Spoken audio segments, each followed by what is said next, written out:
MD Faruk Ahmed নামে একজন প্রশ্ন করেছে 12 বছরের ছেলেকে কি ক্রিকেটে ভর্তি করানো যায়।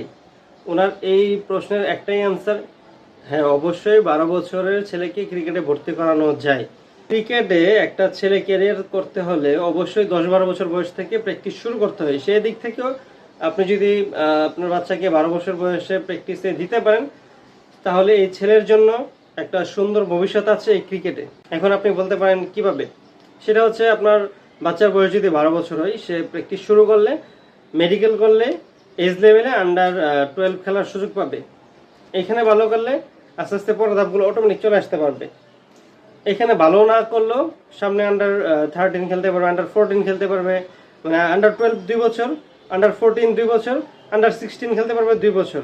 দ্যাট মিনস 6 বছর তার হাতে ক্রিকেটে ভালো লেভেলে যাওয়ার অনেক সুযোগ থাকে, এবং এখানে ভালো করে ন্যাশনাল টিম পর্যন্ত যাওয়া অল্প সময়ের মধ্যে পসিবল।